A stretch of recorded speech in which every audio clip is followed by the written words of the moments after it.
Justices give presidents immunity for official acts, further delaying Trump's trial. Now, Joe Biden just addressed the nation in a 5-minute speech where he said that presidents are effectively kings now. And that's insane, not true. There's this ridiculous talking point coming out from the dissenting justices. Sotomayor, for instance, said that the president could order SEAL Team 6 to assassinate a political rival and they'd be immune. But I'm pretty sure literally everyone would believe that is not an official act constitutionally held by the president, but an act by a rogue president. And also she mentioned, what if he orders the military to stage a coup? Also not an official act. Now, that being said, there could be an overlap there. And that's why we have impeachment. So you can impeach and convict the president and then criminally charge him. But I'll give you the basics. Held by the Supreme Court in only a few sentences, the constitutionally demanded duties of the president are, of course, immune. They ask him to do it. Official duties as president, which is in the periphery of constitutional obligations, of course, there is presumed immunity, though there are some potentials for overlap. Unofficial acts enjoy no such immunity. I do not understand in what reality these liberal justices think a president should not be immune as it pertains to his official duties. That is absolutely nuts. You're asking someone to run for office, to run this country, and then saying you will criminally prosecute them for doing what the Constitution tells them to do, and they're complaining about it.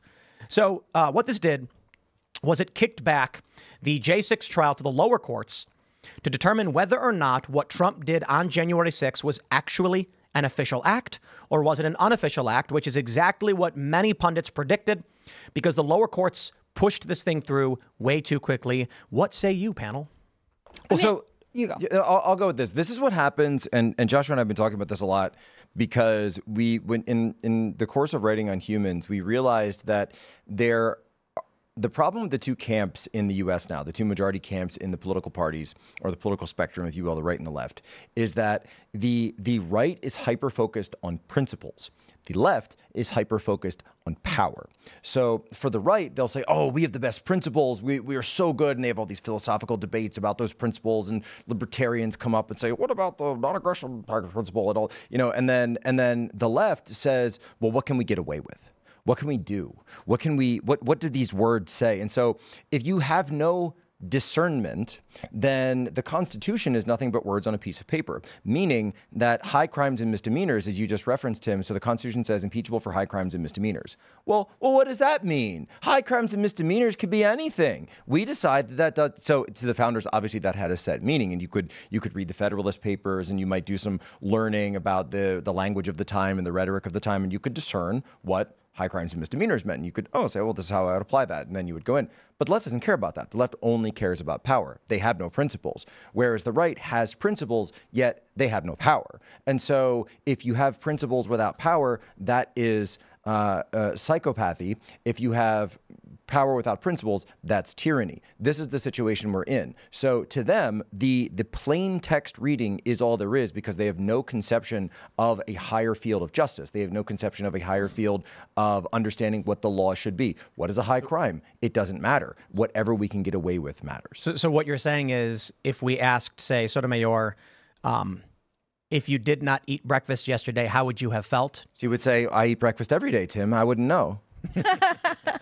And I'm pretty sure she does. Now, by the way, the best insult, by the way. Sonia Sotomayor, for everything that I've heard, and I will say this, that she apparently is actually very nice and very polite in real life, and that apparently has good relationships with Brett Kavanaugh and Clarence Thomas, has even spoken out against harassment of the conservative justices in a way that you really don't hear from the left. So I'm not gonna come down here on any of those things, but at the same time, she just clearly isn't at the caliber that we need our Supreme Court justices to be.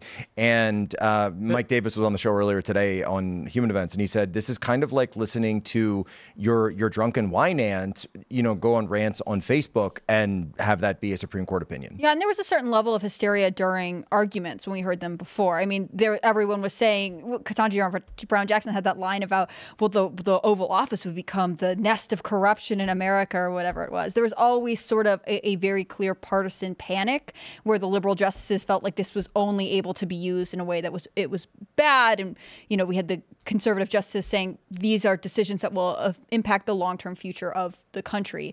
I think in terms of the progressive or the leftist reaction to this, you know, the only thing they would have settled for is if the Supreme Court came out and said, Donald Trump's the worst person on earth, and we will personally get the handcuffs and let you guys lock him up. I mean, I think they would have attacked the Supreme Court for any kind of compromise, and this obviously was sort of their worst case So what scenario. you're saying, if this was Joe Biden as president, they would have the opposite opinion. Absolutely. Of course, because it doesn't matter. It only matters that it's Trump. I think you're exactly right. I'd like to cite. So whom? So I need to cite Sotomayor here real quick so you can understand.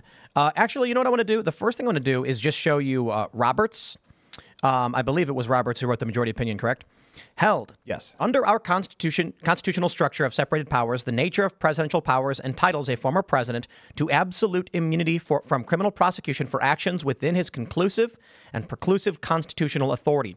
And he is entitled to at least presumptive immunity from prosecution for all his official acts. There is no immunity for unofficial acts. I'm then going to do a quick search for immune, and cite Sotomayor, who says, orders the Navy SEAL Team 6 to assassinate a political rival, immune. Organizes a military coup to hold onto power, immune. Takes a bribe in exchange for a pardon, immune. Immune, immune, immune. Very articulate. This mirrors her comments during oral arguments. Right. The point I'm trying to bring up here is showing you that Sotomayor acts like a feminist blogger and not a, I don't know, highest justice in the land laying down a dissenting opinion. Well, who do you think her staff is, right? Like, they don't write the first drafts on their own. It's not like it's just the Supreme Court just saying, I'm going to shut myself in my library and type this out. No, their staff is hugely influential, and I'm sure that she has gone out of her way to encourage, to offer positions to progressive future lawyers of America. You look at each of these words, these are incendiary words meant to escalate tension and the FUD, right? Fear, uncertainty, and doubt. Right. We have hold on to power, bribe, and these are hypotheticals, right? And the goal is that if you can have someone imagine a hypothetical, then it's as if it's real in their own mind. And if you stack up a bunch of them, then you have a terror overload, and then you can issue a call to action. This is effective leftist. Well, I mean, persuasion. Especially when you're dealing with people who can't understand conditional hypotheticals. So Precisely. If you're dealing with a person and you say to them, this was the joke we made in the beginning of the show, but we'll get serious with it. If you did not eat breakfast yesterday, how would you have felt? People with low IQs, and this is a meme, I don't know the degree to which it's true. The idea is that people with low IQs can't understand the concept. They'll respond with, but I did eat breakfast yesterday. I don't know, but what if you didn't? And they'd say, I don't know, but I did eat breakfast yesterday. Whereas average people would be like, if I didn't eat breakfast, I guess hungry? Some people might go, I usually don't eat breakfast anyway. I probably feel the same. All that matters is that you understand the concept of a what if scenario. Now, you take someone who can't grasp that. But it's also a what if scenario and then the application of that scenario to yourself. So the condition being not just like, you know, what if astronauts in space encounter aliens and blah, blah, blah, because anyone can kind of do that. But it's also how would you actually, so a theory of mind, in this case, just of yourself. Not even a question, by the way, theory of mind of someone else. How do you think Tim Pool would have felt if Tim Pool hadn't had breakfast yesterday? That's completely... So what we get here is, for people who are not smart enough to understand this, orders Navy SEAL Team 6 to assassinate a political rival, immune, organizes a military coup, immune. For people who can't understand conditional hypotheticals, they're thinking, he's going to do that. He's doing this. And that's what they're trying to... Well, and what's even crazier, though... And it works on MSNBC and CNN. Of course. Look at their anchors. That's what they're saying. They were saying, could you imagine? And I think it was that guy, Keith Gifford or Kyle Gifford, whoever. And he goes, could you imagine if the president set up, I don't know, a sham investigation and a special counsel and had them start rounding up people and investigating political rivals and their allies and putting them in jail? I'm like, Steve Bannon went to jail this morning. You marched him into the gulag. Peter Navarro is currently in jail. You just convicted Donald Trump. No one's above the law. No one's above the law. No one's above the law. No one's above the law. And again, tons of people above the law. So, and this is where it comes down to: whose law? Whose democracy? Well, that goes back to the Fisher case, Not too. yours. I mean, you had this situation where with Fisher, you had this law that was created to prevent accounting fraud being used against January 6th defendants. And, that really shows, like, I disagree with the ruling in that. You disagree with that? I disagree with the ruling in the Fisher Why? case. Really? Because they should have struck down 1512c2 in entirety. Oh, instead of saying it doesn't apply Because here. they punted, because Roberts kind of punted on this and said, oh, well, it doesn't apply in this case because it was completely overbroad, because it stated interesting. Any government proceeding that is obstructed, this becomes now. And they came in and said, well, it really only applies in criminal rulings and Enron, and that's what it was written by, which was where it was basically drafted by Weissman, who ran the Enron case to begin with and the Arthur Anderson case, and then after that used the same obstruction charge. And Will Chamberlain wrote this whole piece for Human Events. I'm thinking Jack Smith, Will Smith. Yeah. Wrote this whole piece on Human Events. Talking about how Weissman was trying to apply 1512c2 to President Trump for his conduct in the Mueller probe. Now we know this was a joke, but it's very clear to me that Weissman and his ilk, these types of people, you can watch them on MSNBC, by the way. That's the brain trust. Don't watch CNN. Watch MSNBC because you'll know what they're doing. That's what Steve Bannon always taught me. Go watch MSNBC, and he just has it on 24/7 in the war room. And you will see what they're planning to do, because they kind of, there's only like 3 or 4 people with brain cells on the left, and they're all on MSNBC, and it's Weissman and Elias and these guys, and Norm Eisen is another one of them. And I'm not saying they're good people, right? They're incredibly malicious. They're abjectly malicious, but they will tell you what they're about to do.